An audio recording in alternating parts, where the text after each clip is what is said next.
I gotta turn my ringer off. Damn. Okay. Hi.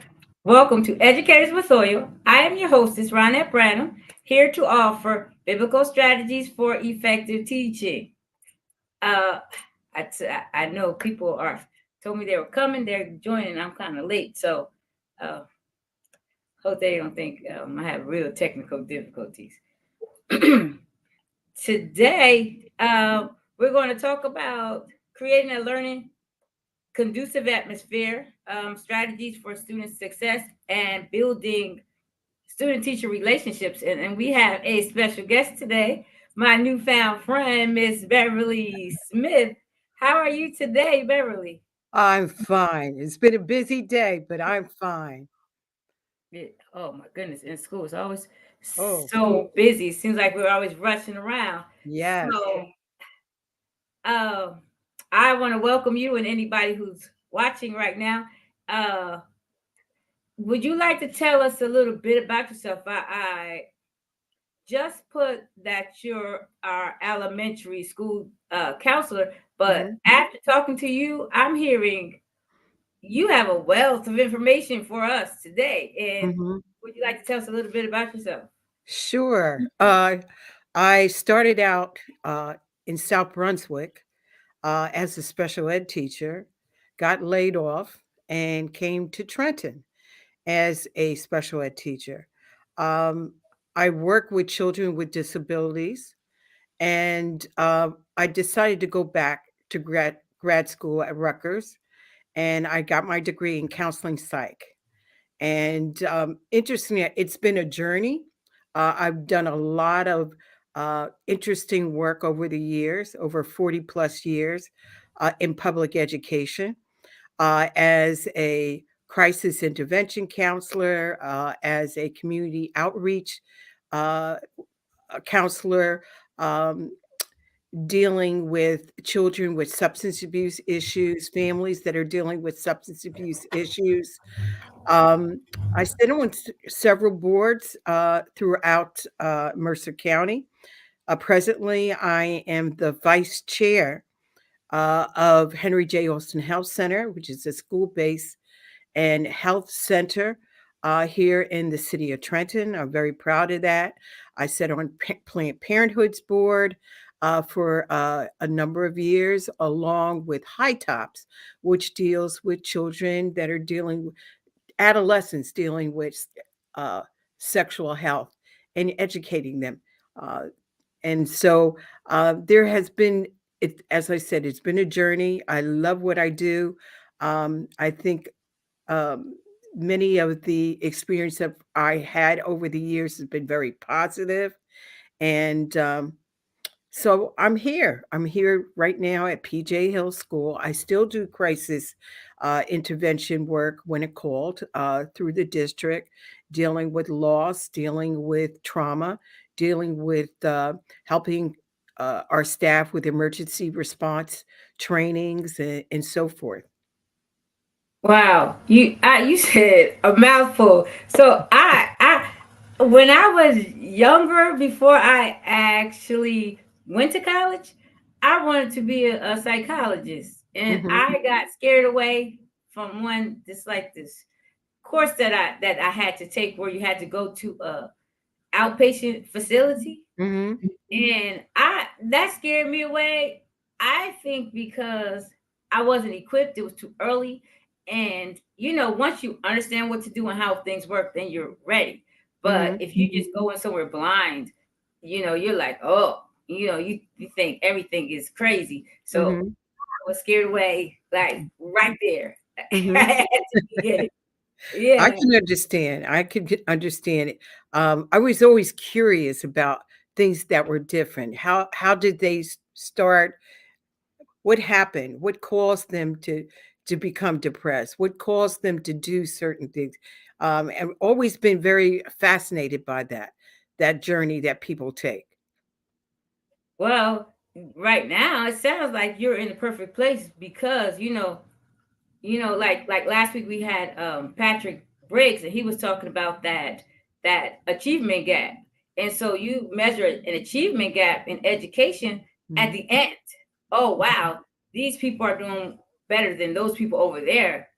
But he's into it now to fill the opportunity gap, close the opportunity gap where it starts at the beginning, give everybody the opportunity to a great education. Mhm, mhm, So with that said, it sounds like you're in the perfect place to help students, children early on before they get to that mhm, big gap, before they get to that big gap where we call society saying these people are not doing well and these people are, and we don't have an answer because it's kind of late. But mhm, if you help people early, I mean, I think this is, you're in a great position. mhm. Well, I had worked down at the Board of Education, the Central Service building for a number of years. And my role changed, and I was reassigned as a school counselor to an elementary school. I started out at Kilmer, and then was reassigned to PJ Hill, where I am now. And it took I started to notice, because it was an elementary school, I started to notice that some of the children that I was dealing with, um, how important it was, that foundation, where the 5-year olds came from preschool programs into a public education uh, area, classroom, and that there were gaps. There was something missing in that. And the relationship that many of our children have, these little people have at 5 years old, was so important. And I noticed, just observation, I noticed that uh, if some teachers had a difficult time with some students. So with questioning, interviewing parents, interviewing the teachers, and building administration also, I started to realize that there was something missing with those children that were not doing well, and the lack of uh, those relationships. There were gaps there. So I became very interested in going back to their preschool programs and taking a look at what was going on in preschool. Did they have these same issues in preschool? And they did. So now I really, as a school counselor at Hill School, I kind of zero in on the preschool program and what's going on with the children, even from a health perspective. um, Many of these children are dealing with some health issues that were never identified by their primary physician. And so it's been a very interesting piece, even contacting some of the preschool educators to find out what what that relationship was like, with their psychosocial involvement. How did they develop it, or have they progressed? That's funny because I taught preschool. I told you I taught preschool for over 10 Mhm, years, and our goal was social interaction, socialize, helping the children to socialize, mhm, and to be able and ready for kindergarten, where they had to socialize, where they had to mhm, be sociable, where they had to be in relationships with their teachers and their peers. mhm, And then it started, I don't know if it really started changing, but in my eyes, we changed to more because we had these things where we met with the kindergarten teachers and the kindergarten told us what they wanted. So from their eyes, they were looking at they need some more better fine motor skills. They mhm, needed the students to know all the alphabet, all the sounds, all that, which was not in the preschool curriculum. So then mhm, they changed to that, fine motor skills, writing, creative writing, and all that. And so I think somewhere along the line that social emotional part fell off. mhm, So and that leads us to today, mhm. where I'm a second grade teacher, and I have a class who I am their third teacher this year. Yeah. And I had another class, and I was thinking, these when I leave these students, I can see who's going to have a problem. Some I couldn't see until after the fact, but I knew one particular child. I knew she was going to have detachment issues. Not detachment.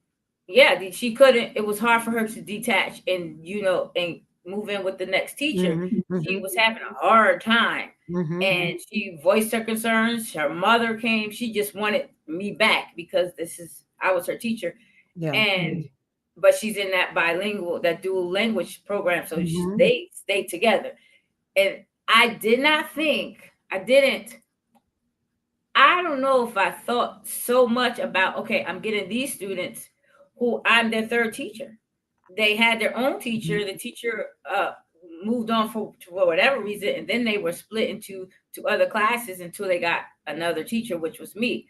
And I didn't think about the emotional aspects of it Mhm. until last few weeks when I had to say, "Ooh, I asked people for advice. I asked you for advice, and Mhm. only thing I kept coming back with was you have to build that relationship, that trust. And so Mhm. here we are.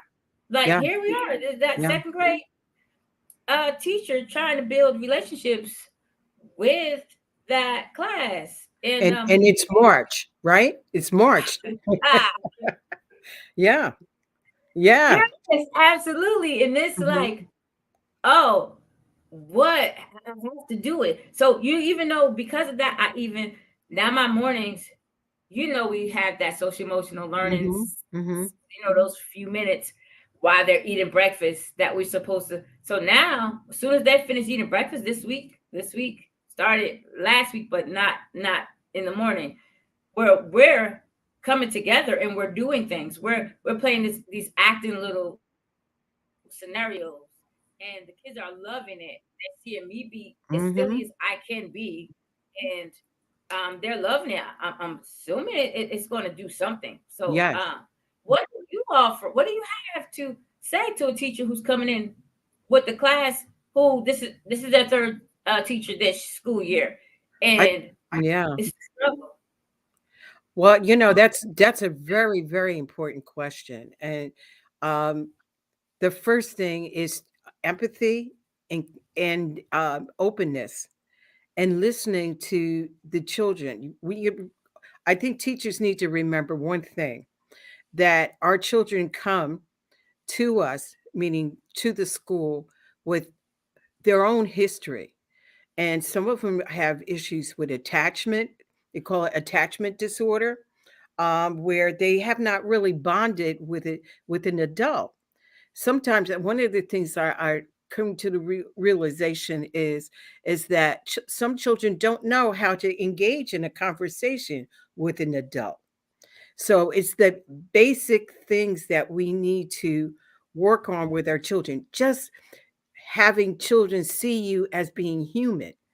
Just Yeah. have them seeing you laughing. I remember one time when I was teaching, and this was a disabled class, that there was a little girl. Her name was Lisa, and I had mentioned I had my colleague next door. I kind of leaned over and said, "Look, I need to use the ladies' room, and could you keep an eye out on my class?" So she said, "Sure." And so went back. I said to my students, I said, "Look," I said, "Miss Smith has to use the ladies' room. I'll be right back. And Miss Jones is going to watch you." And I'll never forget this.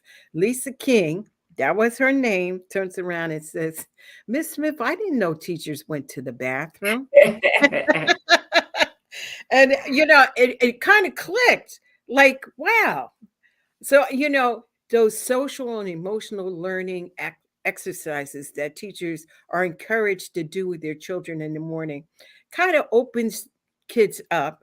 Also, it's a gauge in terms of did something happen before they came to school, and a lot of times if teachers just listen, not talk, but listen, they're going to tell you.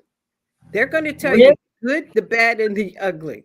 And it's always been very important. So, for a new teacher coming in and there's been like three transitions, um, it's very traumatizing for a little person. It The is. teachers have to remember that. Uh-huh. Mhm. I never thought of that until it's like, because I'm not that. Like, I think I have some of my issues because Mhm. I'm not that. Like, Mhm. I just, growing up, I had to be, just go with the flow. Like, this Mhm. is what you're going to do, this is where you're Mhm. going. And I Mhm. just went along with it. I didn't have time to say, cry because I didn't want to go, or cry because Mhm. I wanted to stay or Mhm. whatever. I Mhm. didn't do that. I Mhm. remember my mother went in the hospital when I was, I don't know how old it was. Maybe I was 6 or something, or 5 or 6, something like that. And I had to stay with her friend. Her friend came and she was like, she left. I was crying. She came back. I was crying. I didn't talk about anything. I don't know why I was crying. I Mhm. mean, I could feel that day. I could, if, when I think about the day, I can be there. And Mhm. I was, I guess I was sad, but I didn't know how to explain it. I didn't know how to say, I want to go home. I want my mom. I didn't know any of that. It didn't, I wasn't taught that. So it Mhm. was, uh, I wasn't, I didn't talk the whole time I was there. I didn't talk. Maybe I talked to my sister. I could have, I don't know, probably, you probably did, because I don't remember that part of it. I remember Mhm. just being there. And I actually don't remember crying, but I remember she came in and she said that, you crying? You crying when I Mhm. left? Crying when I came back? Like that. But I Mhm. wasn't like, I don't want to be here. I didn't say it. I Mhm. wasn't that. So when I Mhm. see, when I look at students, I didn't think of them like that. Like, I know they have emotions, I know they have feelings, Mhm. but Mhm. as far as moving to a new classroom, I know Mhm. it was tough when I had to be out. They were having a fit about it.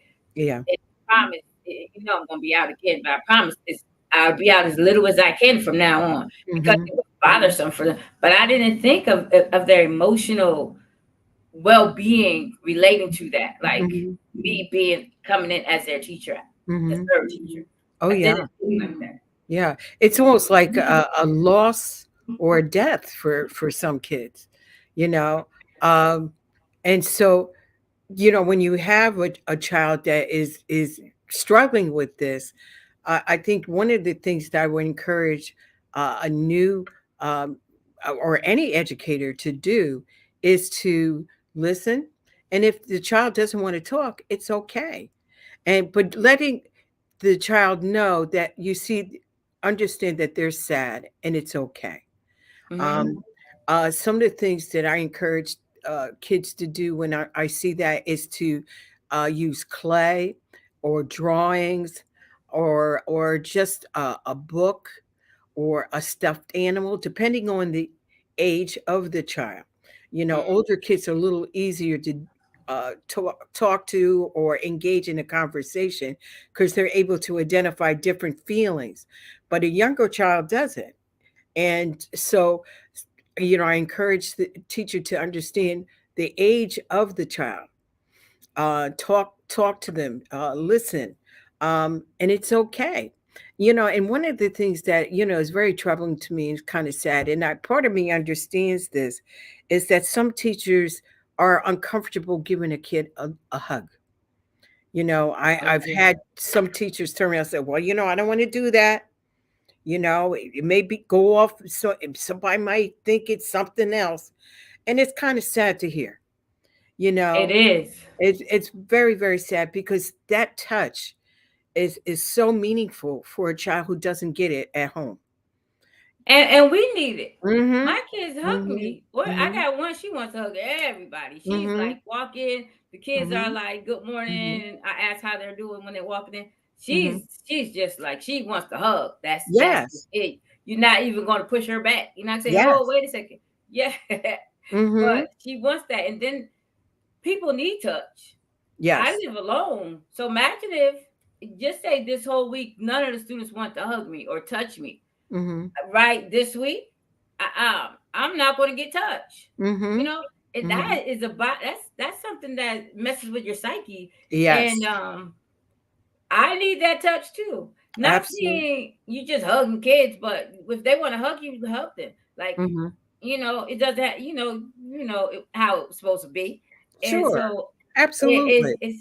It is just, we all need it. We all need to communicate with people. We all need to share our feelings. Sometimes Mhm. we're not having a bad day, and Mhm. that can mess up the classroom environment if we're not in Mhm. touch with our feelings Mhm. and our Mhm. emotions. Mhm. I So think that, yeah, you could see, on YouTube and, these, Instagram, some teachers have a ritual, when kids are coming entering, uh, arriving from home, a handshake, a special handshake, or a tap, that kind of thing. It really gets the, emotional juices flowing for kids, ready to learn. Okay, this is the start of my day. And it also gives you a gauge in terms of, if Johnny's coming from home and he doesn't want to do that handshake, it's up to the teacher to turn around and pull Johnny aside when she gets or he gets a chance to say, "Hey, what's going on? You're not yourself today. What? Tell me. I really want to know." Those kinds of absolutely. things. Yeah. Mhm. Yeah, I Mhm. started that a few years back. Um, I took this. I went to this Foundations Academy to do. They had an open house. That's a school in Trenton, a charter school in Trenton, Mhm. and I went there, and they had all their teachers read the book "Teach Like a Champion." Mhm. And I went to the classroom. Some things I like, some things I didn't, some things I find valuable that I didn't find valuable back Mhm. then. Mhm. But one of the things was that greeting in the morning. And the Mhm. greeting was not just to gauge the students, but to set the atmosphere. Mhm.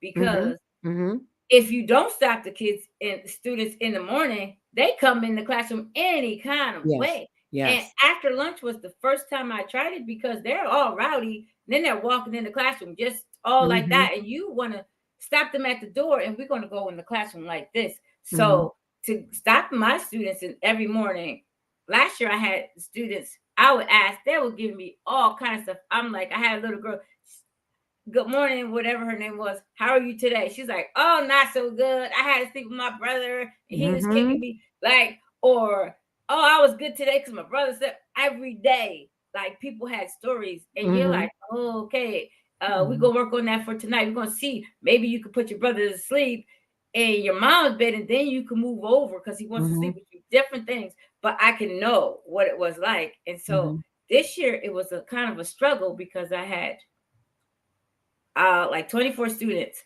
at a time coming in, and they didn't eat breakfast already. So in my Mhm. other school, they ate breakfast prior, picked them up at 8:45.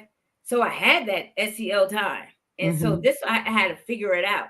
So I Mhm. had to wait, but now I have 11 students. I can stop them at the door and Mhm. we can discuss, good morning, how are you? And they like that. Some of them, they want to keep it moving. Yes. And I had to teach them to look at me and say good Yes. morning, Yes. 'cause they just want to keep moving. But yeah, that is something too. Yes. That sets the atmosphere. Absolutely. Absolutely. Mhm. And so what happens? You know what happens. I know what happens. Everybody probably on this call knows Mhm. what happens when the atmosphere is. You got changing dynamics in your classroom. Like this is a new dynamic for these students. For me, for if we get a new student after we built a bond, a kind of relationship classroom bond, then you got another uh factor or variable coming into the classroom, Mhm. or then something else changes. Somebody had a bad day, left for the weekend and came back all who knows what, not relaxed, not coming Mhm. back ready to work. Mhm. So what happens to the classroom environment when it's all in disarray from the outside right at the door? Like I think it what is changes. Well, it definitely changes the culture and climate in the classroom. It will definitely do that. Um, I think that one of the things that I encourage, uh, a young person, a young educator to do, is to acknowledge that there has been a shift, in the culture. There's been a shift, and describe what it looks like, or do a drawing on the board, or, there's these great pictures, happy, sad, angry, and talk about feeling. How does it feel? um, and that's extremely important because you are teaching, even though a lot of people say, "Oh no, these are touchy feely things. It's a waste of time." Well, no, it's not. No, it's not. It's teaching kids to describe how they feel, um, to get out all this anger and frustration that they're bottled up inside. Because a lot of times, I use when I talk to children about anger or frustration, you make I mean use a balloon, and talk about how the balloon expands when you hold things in and how unhealthy it is. And then pop that balloon. When you pop that balloon, you become very angry and you lash out at people. And another thing Mhm. that I always share with kids is that, is it fair to the other students in the room when you kind of say hurtful things and you really don't mean it, but you're just full of anger and disappointment. So uh, those are one of the exercises that I use. Um, we'll talk about blowing bubbles. I keep bubbles in my office all the time, and sometimes if a child doesn't want to talk, blow some bubbles, and after a while, those bubbles, they start to talk, you know, they start to share things, or they might try to draw things that are going on in their lives that it is a disappointment or they're sad about. And then we use our words. We talk about using our words. So it may start with something physical and move into something more cognitive. Mhm, Oh, I like that. So we could do mhm, that. Those are things that we could do in our classroom mhm, because mhm, like I said, I started this acting where we do two things, and we didn't even know how to act out certain emotions. mhm, You know what that is? That's like something. So we had one where we had a cake in the center. It's called, I forgot, something chocolate cake.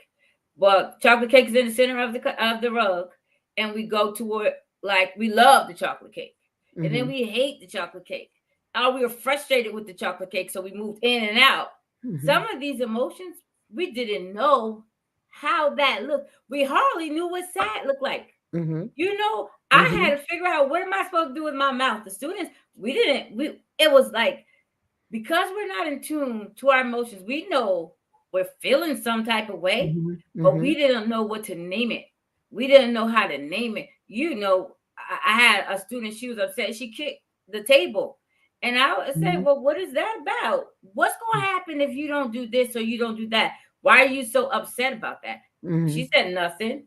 Then wait, let's relax. But we mhm, have these emotions. Like, she was upset because she didn't do what she wanted to do. Maybe she thought she did and she didn't, and come to find out it didn't happen. So we have to learn how to identify our emotions. yeah. So the activities that we're doing are helping us. And then we had Mhm, another where we throw the sound. And when we throw the sound, just say, we say, I gave them uh the McDonald's sound. Now I feel silly. It was ba ba ba ba, right? And I threw mhm, it out. And mhm, so everybody got to say it and throw it the way they wanted to. And mhm, it was relaxing. mhm. It was a stress reliever. Everybody was laughing, and some people were shy. They were like blah blah blah blah. Yeah. But then some people did it. We said it angry, happy, sad, excited. We did everything, and it's helping release some of that stress. But we need to, for real, learn to identify our emotions. That's something that will cause a classroom to be in frustration, Mhm. because everybody's frustrated because we don't even know what's wrong with us. Yes. You said to Yeah. identify it. Yeah, we have to have some conversation that Mhm, we're not having, because mhm. we don't even know what sad looks like. Absolutely. How do we not know? We all been sad. Mhm, We don't know what it mhm, looks like. mhm. I think that one of the things y- when uh, I was a therapist with Catholic Charities for a couple of years, and I worked with men and anger. And we kind of worked on one of the things we talked to the men about was um, how does your body feel when you get angry? And so, I transferred, those exercises into when I work with children too, because your body kind of gives you signals when Uh-huh. you're angry or you're upset or you're happy or you're sad. And to get children to understand, um, you know, uh, when they're upset or they're happy, describe what it looks like. Describe how it feels. You know, um, one of the things that children have a tendency of doing, their face turns red, or it gets hot. Your shoulders go up and down. So we talk about those things. When and a good example is if anybody has a cat or a pet at home, when they're hungry, how do they react? When they're happy, how do they react? Their tail wags.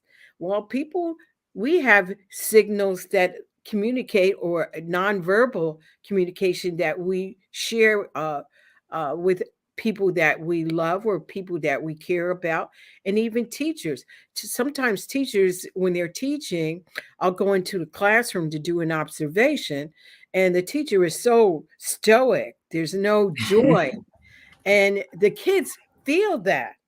Uh-huh. If anything, just tonight I want to share with your audience is that kids pick up stuff real quick.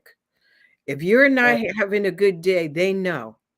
And Uh-huh. so that teacher student teacher relationship is so so important. Be aware that they're little sponges and they're picking up stuff. Uh-huh. So, I, uh, I yeah, go ahead. if you're having a bad day, they know. And so, um, letting them know, what, today is not a good day for me, but I'm gonna power through. Uh, Yeah. it's something. It's a lesson taught for them too. It's a learning Yeah. curve for them too. Yeah, Hmm. if my day is really bad, we're not powering through. We're shutting stuff down, and then we're going to relax. And Okay. somebody comes to my classroom, and you see us totally relaxed, Yes. and she's reading, she's Yeah. drawing, she's writing something, or playing a game. You know, this is a rough day, so Yeah. we have to take it down. I had to do that prior, and Hmm. it was rough. Today, this is how I know 100%. Hmm. Today I was teaching, started yesterday, teaching a lesson in math, and it Hmm. had equal sides. Just Hmm. say it said 27 minus blank equals 10 plus 20 plus 30 on this side. That was the hardest thing to teach these students in 2 days. I have 3 students, they got it. They just, they get it Hmm. every time. But then other students, man, they were frustrated. I was frustrated. Then we come to the table. I said, wait, let me give you a video, another video. And then, okay, well, just do this part. Hmm. Just do this part all by yourself. And then they're like, I don't get it. And then I'm trying to teach them. They don't want to listen to me as I teach all of them. They want their own teacher because Hmm. they don't Hmm. understand it. So Hmm. they're like, she's talking to them. Okay, everybody sitting at this table. This is exactly how I did. Everybody sitting right here. You see these parts? I went on the big TV on the monitor. I Hmm. circled. I put a rectangle actually around the part I want them to do. They're like, Hmm. I don't get it. So we just got Hmm. everybody was frustrated. Everybody Hmm. was frustrated. So uh it just wasn't the lesson. So I said, okay, we gotta stop because we can't get this. So we Hmm. gonna have to fail this part. Hmm. We Which have to we'll fail do this it part another and start day. over again. Sure. Yeah. And So if that's everybody's that's life. frustrated, nothing is gonna happen. Hmm. Hmm. Hmm. And Yeah. I like the fact that you used the word we. You didn't Uh-huh. single any child out. You said Mm-hmm. we. Because And we all were. inclusion, and letting kids know that we're a family in this classroom. And when things are going bad, we're going to stick together and we're going to power through. We're going to get this done. And maybe not Yeah. today, maybe not tomorrow, but the next day we're going to get it. We're going to get it. Oh, yeah. And Like that that my little cousin just engine called that me. could. Yeah, my cousin Mhm. just called me, said she had a question. Mhm. So let me see. Let me see what kind of question. Let me see if I could. invite her. I don't know if I can. I don't know how to invite her. Let me see. Uh, I don't know, Kim. How you can you ask the question on the comment, like comment and out and type it, because I don't know how to invite you because it will have to send you an email. I know this is kind of delayed. Um, let me see. See, I don't know how to send it. I don't know. She just has to hear me, Kim. So type the question in, Kim. I don't know how to do that. I do have an invite, but I don't know how to send it to you. I don't have your email address. I would love to have you come on. I have to learn how to do that. But uh, yeah, when I say we, by the time it gets to all of we, or Mhm. most of us, Mhm. it is that it's that serious. But Mhm. I can have two students who are frustrated, and we get it. So ask the question, Kim. You ask me on the phone, text it to me, and I'll say it's from you, and we'll answer it the best way we can. Um, but yeah, you everybody, because of a little thing, really wasn't a little thing, because my students know I love math. They know I love math. My students love math because I love Mhm. math. You could Mhm. go back all the years, they know it. Mhm. Mhm. So for me to get frustrated, we have all been frustrated Mhm. because Mhm. of that. And so Mhm. yeah, it is something how our atmosphere, how our emotions create that atmosphere. And I'm right now, because I think I'm a pro, right? I think, and every time I talk about a subject, I Excuse me. am tested. Mhm. And so I think I'm pro. So what do I do? Okay, we're gonna do this these exercises at the beginning, but throughout the day, any little thing could trigger. How do I keep that environment that's conducive to learning and having that uh atmosphere that we recognize this is good, because you told us to identify it and verbalize it. So am I to stop and talk to the students about what's happening, or is it just for me to internalize and me try to figure out a strategy? That I I think, asked three questions in yeah, one, huh? yeah. I no, it's okay. I think that one of the things is to, there's nothing wrong with taking a break. Even adults, when we're, doing workshops or involved in some kind of lesson or presentation, there's a time where we need to uh, r- focus or refocus. A 5 minute break, or just get up and walk around the room a little bit, um, or to, uh, you know, basically, I think that's what I would do. I think that sometimes the teacher needs to, you're always observing, no matter what kind of Uh-huh. lesson that you're teaching. You know the kids that are picking it up, you know the kids that are not. I don't believe in kind of singling children out. Um, Mm-hmm. you know, but you could use your words. And you know what? It looks like some of us are struggling in here. Maybe we need a little break to get ourselves together. What do you think? And have them a part of the processing of that Uh-huh. of that. It's called inclusion, and it's called working together. It's called Yeah. empathy for each other. Rather than, I've seen teachers turn around and they want to get the lesson done. Yeah. And Yeah. my part of me as a counselor, I say, is it fair? And are children listening? You know, Yeah. when Yeah. you keep powering through and you know that the kids are not getting it. I You remember when a mentor of mine turned around and said, Beverly, if half your class is failing, then it's not the student that has the issue, it's you mhm. and your lesson. Uh-huh. And so Yeah. I think it's very, very important to kind of stop, do some reflection, maybe make some changes, and then move on. Absolutely. You know what I learned? I take when you tell me something or somebody tells me something and I know that it makes sense and it's Hmm. probably research based. Hmm. I have been doing brain breaks for Mhm. the past, I don't know, few years. Because how can a student work constantly till our special is at 11:25, Mhm. from 9:10 to 11:25. Mhm. We're working. Yeah. We get brain breaks. We Yes. have to decompose. Yes. And now I learned that from, I forget, I keep on saying, in some country in Europe who does Mhm. it, they do recess. Mhm. And so Mhm. we take brain breaks where you do what exactly what you want to do. Everybody has a limit. You go to, if you want to do math games, play math playground. There's certain Mhm. sites you can't Mhm. go on. You can color, draw. I have so many science kits that we have to de- we have to decompose, and then that rest your brain so you can take in what you just learned. Mhm. Mhm. And so that is coming from, like my cousin just asked a question, and this goes right into it, because some Mhm. people, I don't know if we all know, that's not a United States thing. I think Mhm. we're just coming Yeah. across it, or Yeah.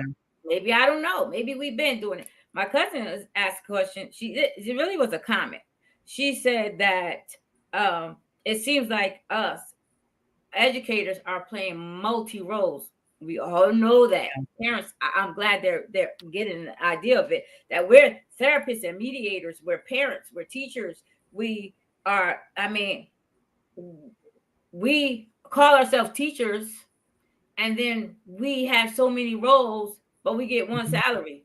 And so I just had to throw that part. But yeah, that brain break. Not only do they need a brain break, I need a Yeah. brain break. Yeah. Yeah. Plus, I have to go from um literacy to math. How am I going to do that? Except we did get a brain break, Yeah. you know, because I got Yeah. to pull all this stuff up. So yeah, that's for my well being and theirs. Mhm. So yeah, Mhm. Mhm. I like what you said, because we have to. It doesn't even have to. I do it daily. I do it daily Yeah. twice a day. Yeah.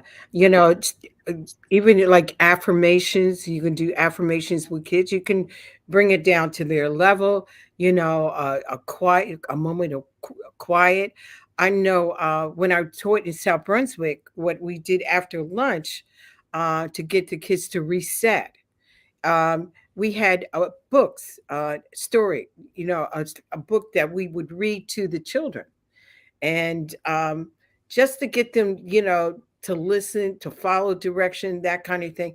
And I started to go like, wow, these kids really enjoy an adult reading to them, and they're asking questions, they're listening, and they're kind of calming down. They're kind of resetting themselves. So there's a lot of ways of doing it. Drawing is a Yeah. good one. Um, when I was in South Preston, they were big on pets, animals.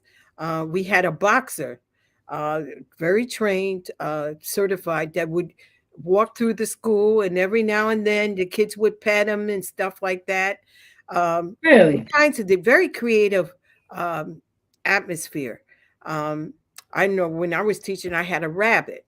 The kids would, rub on the rabbit and feed the rabbit and that kind of thing. Sometimes they're reading their books and the rabbit is sitting on the desk or something like that. But just the time, just to reset, to refocus, to take a breath, um, is very, very important. And I think one of the things that teachers also have to realize is this, that our children are coming from some rough neighborhoods, Yeah. in some very dysfunctional homes, and that calmness, that quiet, they don't generally get. Not all. I have to say Yeah. Now. not Yeah. all. But I see it. I see it, and when I'm meeting with parents and they're sharing some of their struggles and the help that they need, I'm going like, boy, this little one has been through a lot. Seeing mommy and daddy go through things. Yeah. But we have to be a little patient. We do. Then you said that. Mhm. I don't do. You gonna come in my classroom? We never gonna be working, because I would say, Miss said we could take a break. No, because I need that after lunch, Yeah. and I don't. I tell them to walk in the classroom quietly. We have to walk in quietly because we're not coming in disrupting everything. But they have their adrenaline is going. Mhm. I across the hall. teacher Mhm. across the hall, she has the light off and they're relaxing for 5 minutes Mhm. before they get to work. I Mhm. I used to do that, but I never did it consistently. I did it for one particular class that I needed to. This class needs it, so we at least 30 minutes. We're gonna be relaxing. 5 minutes after lunch. And you Uh, know what? Another neat thing for a comic is a fish tank. yeah, in preschool we had to have Yeah. a pet. I Yeah. always had a fish tank. Yeah. Yeah. Can we have pets now? It seems like I think that you have that kind of foo-foo on that, but I don't think a fish tank would hurt anybody. I yeah, really fish. don't. That's what I always had because I You was know. not doing a gerbil or none of Yeah. that stuff. Oh, I had a gerbil. That was terrible. Yeah. The poor guy got out of the cage, and the vice principal was running around on his hands and knees. We trying to find the thing, but it was funny. But yeah, those things work for kids, and it also Yeah, fish. is responsibility. There's a lot of skills, they could write stories on it. Hmm. What the fish ate today. You know, all They could kinds. read to it. Yeah, Oh you'd be yeah, we surprised. had Yeah, to have a pet. We had to yeah, have plants, and we had to have a pet. yeah. They had people with what's the rat? That's a not a guinea pig. Is it a gerbil? Is a rat? The little thing, whatever. It's One a lady gerbil. had rats. Mhm, One lady had a guinea pig.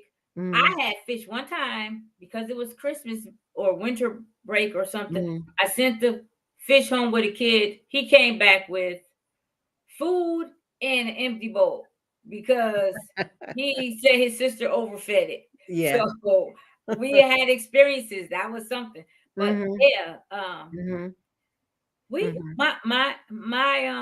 my I have people asking questions. I wish they can go on here. I think she's on her TV too.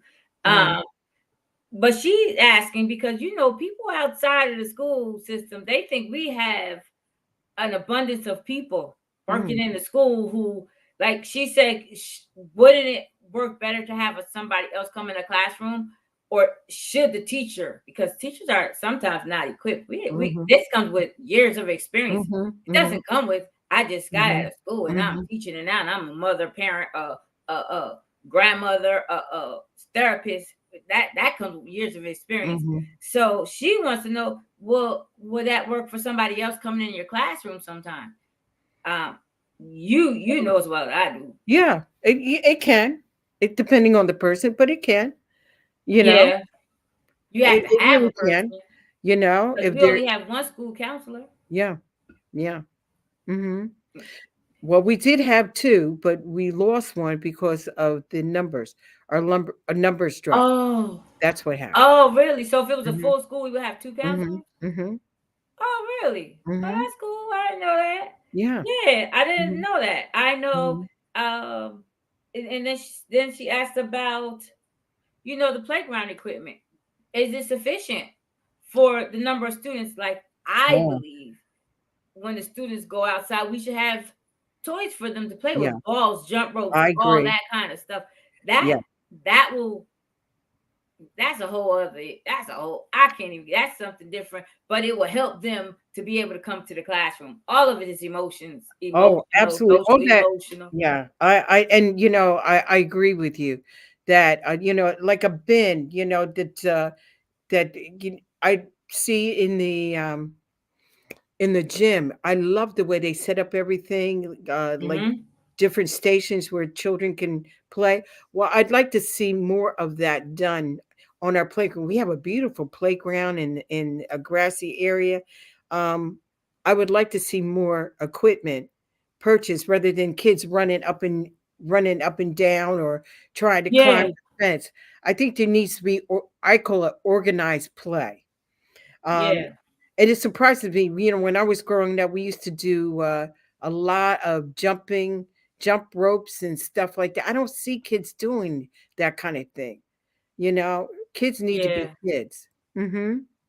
Yeah, I believe that. That's I used to go get. I had little cousins that I used to go get, and I used to be. Oh, I'm just clicking on everything. I used to go get them so they could play. Go get Mhm. them. Their mom worked Mhm. like second shift or something crazy. Maybe she got off at 7. I would Mhm. go get them and take them to the park and Mhm. let them play. I would Mhm. just be sitting there. They're playing. I didn't care to get out and play with them because there was quite a few of them. They could go play themselves. Um, but yeah, it was Mhm. kids need to have be able to be kids. And then if we don't have, this is something that is true. If we don't have what I don't know, I'm clicking on stuff. Oh, all right, here I go. If we don't have efficient, you know how teachers complain we don't have all the material that we need? I believe children need all the material they need to be able to be children. When they Yes. go outside to play, they need everything they could have. Mhm. Because today, for instance, I know it was raining. I sent a little bag. Probably wasn't sufficient. It could have been. I only have 11 students, so it probably was good. I sent a little bag. It had crayons, paper. It had flashcards, 2 sets of flashcards, and it had a big thing for checkers. So if they didn't get something out of that, I don't know because Mhm. I Mhm. I wouldn't want to sit for 20 minutes just sitting and Yeah. can't talk. Yeah. So I Yeah. think children need everything they need Mhm. to be able to be children. Mhm. Mhm. I Yeah. think it's important. I think there's a lot of skills to be learned, doing things like that, listening to each other, taking turns, following directions, all those things that we take for granted. Those simple things. And yes, every now and then, adult needs to turn around. I know the vice principal from time to time will play ball, with the boys, that kind of thing, Mhm. and the girls out there. And the kids see you in a different light. That's where you're Absolutely. building those bonds and relationships. And like for example, last week when we had the Black History um, program, at the end, the teachers they encouraged the teachers to get up and do the line dance, Soul and it was Train, yeah, interesting. Soul Train A line. couple of the kids turned around and said, "I saw you, Miss Smith. I saw you." You know what I mean? And Yeah, they had this light that just made your day. They for see you real. in a different light. That's how relationships are built. That's how trusting relationships are built. They Yeah, can't see you just sitting behind a desk. I never, and it's funny, I have to say this to you. I never used my desk when I was teaching. I always sat on top of it, which I know is not a no-no. But uh just to engage and let kids know, moving around the classroom, engaging, asking questions, extremely important. It gets kids their juices going, and it also provides you an opportunity to see if the child can do the work, is right. capable. What is it? Uh-huh. One of the things I asked when I'm doing IRNS, intervention and referral services, at our school, one of the things I ask teachers is, what is that child's learning style? And if a Yeah. teacher can't tell me what a child's Mhm. learning style is, I'm going like, there's I started something. thinking as soon as you said that. I Mhm, started thinking. I'm thinking mhm. of a particular student. I'm like, oh yeah, Yeah, he has to draw it out. He yes. has to So draw he's it a out. He has visual to. learner. Yeah, Yes. yeah. Absolutely. Yeah, Mhm, because you could tell her all day long, but mhm, you give her the manipulatives in her hands. She's mhm, more mhm, she's a combination, but that mhm, tactile, mhm, she's mhm. she's moving the manipulatives, and she's like, I got this, and now she can draw it. So Yes. yeah, she see, yeah, because it Mhm. takes a minute to think, but you know this. Like Absolutely. this is how he learns. Like, Mhm. how do you know how to do that? Because you said it. What? Yeah. All you had to do was hear me say it and you got it. That kind Mhm. of stuff. Yes. Yeah. Some people So can I read the directions and they get it at a quicker very quickly. Some people have to touch things and feel things and smell things. That's how mhm. children learn. And Yeah. and they shouldn't feel less than, because there's some teachers that are just very harsh. You know, Well, well, this is you the way you know. should do it, and that's not the way. We all have our our bodies are different. You know, when I talk to parents, well, my son is not like my daughter. Well, they're two different people. right? You know. They're inside of a whole different Mhm. body, Mhm. like a whole different body, a whole different Mhm. mind, a whole Mhm. different experience. I Mhm. might have been. I heard somebody say, "You had the same parents." I was the first child. I was not me, but just say I was the first child. I'm the second, but I was the first child. Mhm. So my experience is not at that as the first as the second child. Mhm. I This first child didn't have an older sibling. Mhm. Second child had always had an older sibling. Mhm. Everybody is different. You're Mhm. in that position. So just like every student is different. I Mhm. I have I'm trying to I'm working on my class, but you learn each child is different, and then we have to be mindful of that. And Yes. the students are the Yes. students are they see because like Mhm. I have a just say I have a student who can't it has a hard time sitting still, Mhm. and I let that student do their work standing up. Other students aren't standing up just Yeah. because they see this child. They Mhm. see, they Mhm. understand that's not them. Mhm. I'm sitting like Mhm. that's what I'm doing. So yeah, I don't wanna prolong it, but this man, you see all these notes. I can't know if you can see all these notes these that I have. Mhm. All this stuff we can't even cover. I think we just covered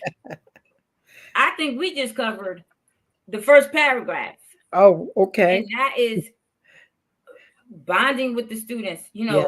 co- just trying to cultivate that atmosphere. And Mhm. it there's so many factors that go into Mhm. that.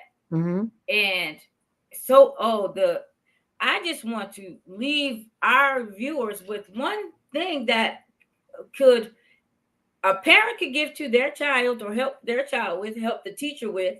A teacher can go into her classroom or his classroom and have knowing that everybody's different, everybody has different emotions. What could we do? Just one thing tomorrow that we could do tomorrow, going into the classroom and going off to school, that will help us to have a better, productive, a more productive day than we had yesterday. Mm. Because the goal is to educate our students. We can't Right. educate them if we're all in disarray. Mhm. So, what do you think is one thing you could pick the parent can do with their child to send them off to school, Mhm. the teacher could do to invite the students into this learning environment? I think your expectations. One of the things that I shared experience with my parents. They always told the four of us that school is your job. I remember when I was in high school, I wanted to work. I wanted to get a job so I could have a little cash of my own. And I remember my dad turning around and saying to me, Beverly, your job is to go to school and get an education. That's your job, you know, and you never give up on a job. You complete the job until it's done. So I think encouraging kids, developing values is extremely Mm-hmm. important. Understanding um, that you have a job to do, that you're not there to, yeah, you're there to have fun. You know, so Yeah. all you know, yeah, you're there to have fun, but you have a job to do. And um, and parents doing some check-ins to see how their children are doing in school is another part of that. So expectations, high expectations in the morning. You know, I see some of our parents, we have a lot of parents from all over the world at PJL now. Mm-hmm. And I see parents hugging, supporting you, have a good day. Those words mean a lot. They mean a lot to children. And I want to encourage parents to do that, do more of it. Um, I know in our home, in the Smith home, one of the things that was very important is expectations. You're going to finish school.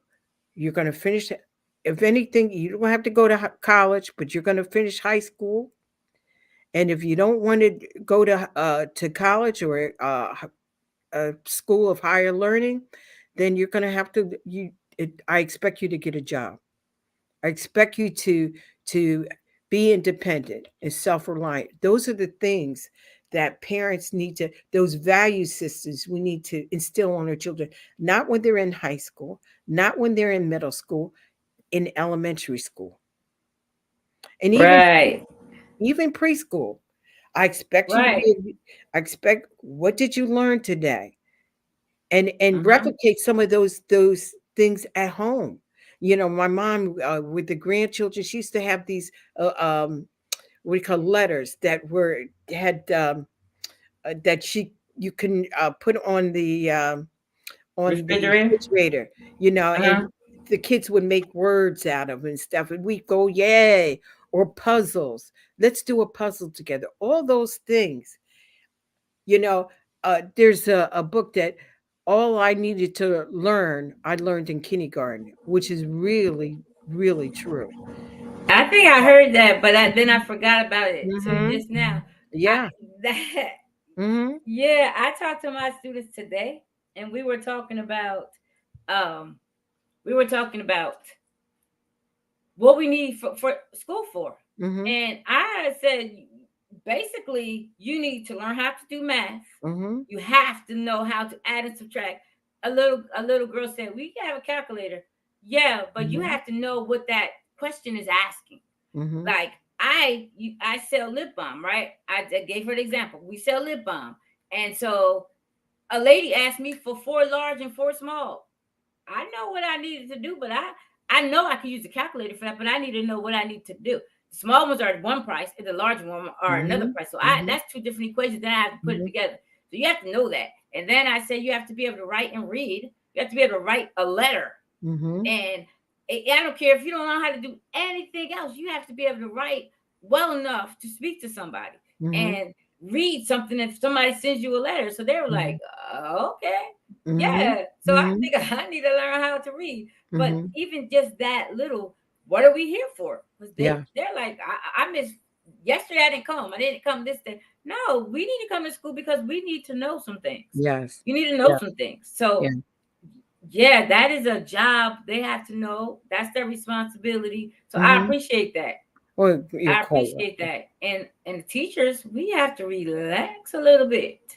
I Mm-hmm. think a lot of people, I watched some great teachers and parents. When I was leaving school today, just today, I was walking out, I was smiling because behind me was a lady asking her child. She didn't say, "How was your day?" She said, "Did you have a great day today?" That's what she Yeah. said to him. She Yeah. didn't say, "How was your day?" Because a kid can say anything with that. Mm-hmm. She said, "Did you have a great day?" So Mm. letting him know we're looking for you to have a great day. Oh yeah. Not because we could come up with all kinds of stuff. No, it wasn't that great. Somebody hit me. I failed. I did this, but Mm-hmm. no, she was expecting her child to go to school, Yes. come home, having a great day. Yes. And it's important for kids to know that your expectations are up here. They're not down here. I'm listening to teachers talk about a student when their expectations are, oh, he can't do that. Oh, Yeah. he's not. I worked with children years ago that were physically and mentally disabled. I mean, like severe. And let me Yeah. tell you, they busted their keistas to learn. If they had to crawl, if they had to use their prosthetic arm or something like that, they wanted to learn.